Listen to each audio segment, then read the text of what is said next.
আসসালামু আলাইকুম। জানিয়ে দিব এই মুহূর্তে হাতে পাওয়া সর্বশেষ ভয়ঙ্কর কিছু আন্তর্জাতিক আপডেট। বাংলা সংবাদ শুরুতেই থাকছে সংবাদ শিরোনাম। শুরুতেই জানিয়ে দিব হোয়াইট হাউসে যুদ্ধবিরতির আলোচনার আগে গাজায় ইসরায়েলের তীব্র হামলা।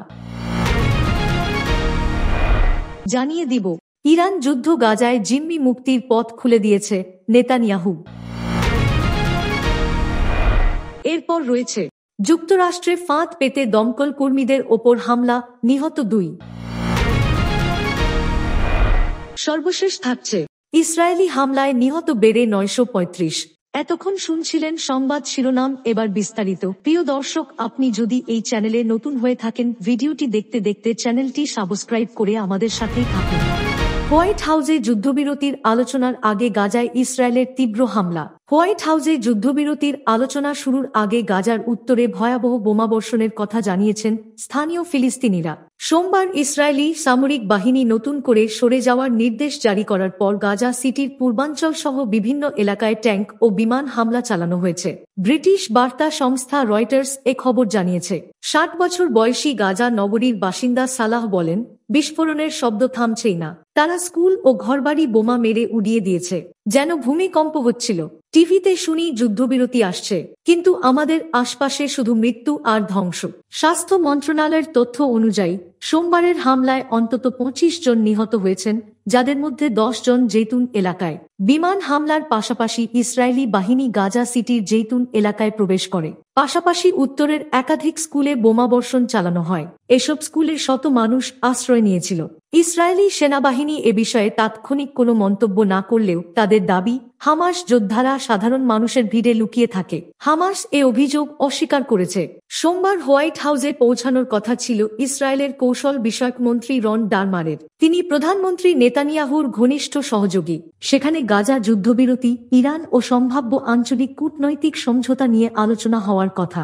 সেদিনই মার্কিন প্রেসিডেন্ট ডোনাল্ড ট্রাম্প যুদ্ধ বন্ধের আহ্বান জানিয়ে বলেছেন, গাজায় সমঝোতা করুন, জিম্মিদের ফিরিয়ে আনুন। তবে বাস্তবে যুদ্ধবিরতির কোনো লক্ষণ দেখা যাচ্ছে না, বরং ইসরায়েল নতুন করে গাজার উত্তরাঞ্চলে মানুষদের দক্ষিণে চলে যেতে বলেছে।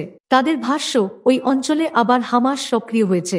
মিশর ও কাতারের মধ্যস্থতায় যুদ্ধবিরতির নতুন উদ্যোগ নেওয়া হলেও কোনো নতুন তারিখ এখনও নির্ধারিত হয়নি। এক হামাস কর্মকর্তা জানিয়েছেন, ইসরায়েল যুদ্ধ বন্ধ ও গাজা থেকে সেনা প্রত্যাহার না করলে অগ্রগতি সম্ভব নয়। তবে ইসরায়েল বলছে, হামাসকে নিরস্ত্র ও ভেঙে না দিলে যুদ্ধ থামানো যাবে না। হামাস সেই দাবি মানতে রাজি নয়। ইসরায়েলি নিরাপত্তা মন্ত্রিসভাও সোমবার বৈঠকে বসে গাজায় পরবর্তী পদক্ষেপ নিয়ে আলোচনা করবে বলে জানা গেছে। ইরান যুদ্ধ গাজায় জিম্মি মুক্তির পথ খুলে দিয়েছে নেতানিয়াহু। ইসরায়েলের প্রধানমন্ত্রী বেনিয়ামিন নেতানিয়াহু বলেছেন, ইরানের সঙ্গে 12 দিনব্যাপী যুদ্ধ তাদের জন্য কিছু সুযোগ তৈরি করেছে। রবিবার 29 জুন ইসরায়েলের অভ্যন্তরীণ গোয়েন্দা সংস্থা শিন বেতের এক নিরাপত্তা স্থাপনায় সফরকালে নেতানিয়াহু বলেন, এই যুদ্ধের যার প্রধান ও প্রথম ধাপ হচ্ছে গাজায় হামাসের হাতে আটক জিম্মিদের মুক্ত করা। ব্রিটিশ বার্তা সংস্থা রয়টার্স এ খবর জানিয়েছে। নেতানিয়াহু বলেন, আমি আপনাদের জানাতে চাই, এই বিজয়ের পর অনেক নতুন সুযোগ তৈরি হয়েছে, অনেক সুযোগ। প্রথমত, জিম্মিদের উদ্ধারের সুযোগ। অবশ্যই আমাদের গাজা সমস্যার সমাধান করতে হবে, হামাসকে পরাজিত করতে হবে। তবে আমি মনে করি আমরা দুটি কাজই সফলভাবে করতে পারব। এই বক্তব্যকে স্বাগত জানিয়েছে এখনো গাজায় আটকে থাকা 50 জিম্মির মুক্তির জন্য প্রচারকারীরা। তারা বলেছে, 20 মাস পর প্রধানমন্ত্রী অবশেষে জিম্মিদের মুক্তিকে শীর্ষ অগ্রাধিকার হিসেবে ঘোষণা করেছেন। এটি একটি গুরুত্বপূর্ণ পদক্ষেপ। এখন এটিকে একটি সমন্বিত ও পূর্ণাঙ্গ চুক্তিতে রূপ দিতে হবে, যাতে সব জিম্মিকে ফিরিয়ে আনা যায় এবং গাজায় যুদ্ধের অবসান ঘটে। ইসরায়েলের মতে, ওই 50 জিম্মির মধ্যে মাত্র 20 জন জীবিত আছেন বলে ধারণা করা হয়। ট্রাম্প শনিবার বলেছিলেন, নেতানিয়াহু বর্তমানে হামাসের সঙ্গে একটি চুক্তি নিয়ে আলোচনা করছেন। যদিও কেউই বিস্তারিত কিছু জানাননি এবং উভয় পক্ষের কর্মকর্তারা এখনই একটি যুদ্ধবিরতির সম্ভাবনা নিয়ে সংশয় প্রকাশ করেছেন। যুক্তরাষ্ট্রের প্রস্তাব অনুযায়ী একটি 60 দিনের যুদ্ধবিরতি এবং অর্ধেক জিম্মি মুক্তির বিনিময়ে ফিলিস্তিনি বন্দীদের মুক্তি ও নিহত ফিলিস্তিনিদের মরদেহ ফেরত দেওয়া হতে পারে। এরপর স্থায়ী যুদ্ধবিরতি প্রতিষ্ঠা হলে বাকি জিম্মিদের মুক্তি দেবে হামাস। রবিবারও ইসরায়েলি সেনাবাহিনী গাজার উত্তরাঞ্চলের কিছু এলাকা খালি করতে ফিলিস্তিনিদের নির্দেশ দিয়েছে, কারণ সেখানে হামাসের বিরুদ্ধে নতুন অভিযান চালানো হবে। এক হামাস কর্মকর্তা বার্তা সংস্থা রয়টার্সকে বলেছেন, দলটি মধ্যস্থতাকারীদের জানিয়েছে যে তারা যুদ্ধবিরতি আলোচনায় ফিরতে প্রস্তুত, তবে তাদের পুরনো দাবি রয়েছে যে কোনো চুক্তির আওতায় যুদ্ধ শেষ ও ইসরায়েলি বাহিনীকে গাজা থেকে সম্পূর্ণভাবে সরে যেতে হবে। যুক্তরাষ্ট্রে ফাঁদ পেতে দমকল কর্মীদের ওপর হামলা, নিহত 2। যুক্তরাষ্ট্রের আইডাহো অঙ্গরাজ্যের কানফিল্ড পর্বতের পাদদেশে আগুন নেভাতে গিয়ে একটি ফাঁদে পড়ে গুলিতে প্রাণ হারিয়েছেন 2 দমকল কর্মী, আহত হয়েছেন আরেকজন। যুক্তরাষ্ট্রের স্থানীয় সময় রবিবার দুপুরে এই ঘটনা ঘটে বলে জানিয়েছে কুটেনাই কাউন্টি শেরিফ অফিস। ঘটনার বিবরণ দিতে গিয়ে শেরিফ বব নরিস বলেন, এটি ছিল একটি পরিকল্পিত হামলা। হামলাকারী ইচ্ছাকৃতভাবে আগুন লাগিয়ে প্রথম সাড়া দেওয়া কর্মীদের ওপর গুলি চালায়। আমাদের দমকল কর্মীরা আত্মরক্ষার কোনো সুযোগই পাননি। নরিস আরও জানান, নিহত 2 কর্মীর মধ্যে একজন কোর ডিয়ালেন দমকল বিভাগ এবং অন্যজন কুটেনাই কাউন্টি ফায়ার অ্যান্ড রেস্কিউ ইউনিটের সদস্য ছিলেন। আহত 3য় কর্মী গুরুতর অবস্থায় হাসপাতালে চিকিৎসাধীন আছেন, তবে তিনি এখন স্থিতিশীল অবস্থায় রয়েছেন। স্থানীয় সময় রবিবার দুপুর 1:21 আগুন লাগার খবরের প্রায় 40 মিনিটের মাথায় গুলির খবর পাওয়া যায়। এরপরই পরিস্থিতি নিয়ন্ত্রণে আনতে শহর, কাউন্টি, রাজ্য ও ফেডারেল মিলিয়ে 300-র বেশি আইন শৃঙ্খলা রক্ষাকারী বাহিনীর সদস্য মোতায়েন করা হয়। হেলিকপ্টারে করে আসা স্নাইপার, হিট সেন্সর প্রযুক্তি এবং মোবাইল লোকেশন ব্যবহার করে দীর্ঘ কয়েক ঘণ্টার অভিযানে সন্দেহভাজন হামলাকারীর মৃতদেহ উদ্ধার করা হয়। তবে তার মৃত্যু আত্মহত্যা না পুলিশের গুলিতে, তা এখনও নিশ্চিত হওয়া যায়নি। শেরিফ নরিস বলেন, আমরা নিশ্চিত হয়েছি হামলাকারী একাই এই কাজ করেছে। প্রথমে ধারণা করা হয়েছিল হামলাকারী 4 জন হতে পারে। তিনি আরও জানান, অভিযুক্ত ব্যক্তি দৌড়ে পালানোর সময় বিভিন্ন স্থানে অস্ত্র লুকিয়ে রাখতে পারে। এ ঘটনায় ব্যবহৃত অস্ত্র সম্পর্কে বিস্তারিত কিছু জানায়নি পুলিশ। তবে শেরিফ বলেন, আগুন নিভে গেলে ঘটনাস্থল থেকে আরও অস্ত্র পাওয়া যেতে পারে। স্থানীয় প্রশাসন এখনো হামলার মোটিভ জানাতে পারেনি। হামলাকারীর পরিচয়ও প্রকাশ করা হয়নি। তদন্ত চলমান রয়েছে।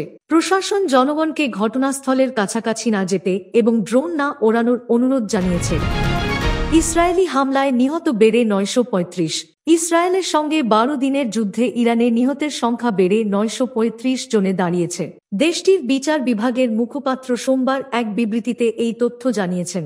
নিহতদের মধ্যে 38 জন শিশু এবং 132 জন নারী রয়েছেন বলে জানিয়েছে দেশটির রাষ্ট্রীয় বার্তা সংস্থা ইরনা। আসগর জাহাঙ্গীর জানান, রাজধানী তেহরানের এভিন কারাগারে ইসরায়েলি হামলায় নিহতের সংখ্যাও বাড়ানো হয়েছে। আগে 71 থেকে এখন তা 79 জনে উন্নীত হয়েছে। এর আগে ইরানের স্বাস্থ্য মন্ত্রণালয় জানিয়েছিল, যুদ্ধবিরতির আগে পর্যন্ত নিহতের সংখ্যা ছিল 610। সর্বশেষ ফরেনসিক বিশ্লেষণ ও নিহতদের শনাক্তকরণ শেষ হওয়ার পর এই সংখ্যা উল্লেখযোগ্যভাবে বাড়ানো হয়েছে বলে জানিয়েছে তেহরান। 13 জুন ইসরায়েল ইরানের ওপর বিমান হামলা শুরু করে। তারা ইরানের পারমাণবিক স্থাপনা, সামরিক সদর দপ্তর ও উচ্চপদস্থ কমান্ডারদের লক্ষ্য করে হামলা চালায়। এসব হামলায় বহু বেসামরিক নাগরিকও প্রাণ হারান। ইরান একে ইসলামিক রিপাবলিকের ওপর 1980-এর দশকের ইরাক যুদ্ধের পর সবচেয়ে ভয়াবহ হামলা বলে আখ্যা দিয়েছে। ইরান পাল্টা প্রতিক্রিয়ায় ইসরায়েলের সামরিক ঘাঁটি, অবকাঠামো ও শহরগুলোতে একের পর এক ক্ষেপণাস্ত্র হামলা চালায়। যুক্তরাষ্ট্র এই যুদ্ধে যুক্ত হয় 22 জুন। ওই দিন তারা ইরানের পারমাণবিক স্থাপনাগুলোর ওপর বিমান হামলা চালায়। ইরানের পররাষ্ট্র মন্ত্রণালয়ের মুখপাত্র এসমাইল বাঘাই বলেন, ইসরায়েলের এই আগ্রাসন বহু যুদ্ধাপরাধের জন্ম দিয়েছে। তিনি বলেছেন, এসব অপরাধের প্রমাণ আন্তর্জাতিক সংস্থাগুলোর কাছে হস্তান্তর করা হবে এবং সংস্থাগুলোর উচিত ইসরায়েলকে জবাবদিহির আওতায় আনা। বাঘাই আরও বলেন, সামরিক ও বেসামরিক লোকজনের মধ্যে বিভাজনে আমরা বিশ্বাস করি না। প্রতিটি শহীদ বা ধ্বংস হওয়া ভবন যুদ্ধাপরাধেরই উদাহরণ। গত মঙ্গলবার 2 পক্ষের মধ্যে যুদ্ধবিরতি কার্যকর হয়, তবে পরিস্থিতি এখনো পুরোপুরি স্থিতিশীল হয়নি। কথার লড়াই চলছে এখনো। বিভিন্ন শহরে ধ্বংসস্তূপের নিচে চাপা পড়া মরদেহ উদ্ধারের কাজ চলছে।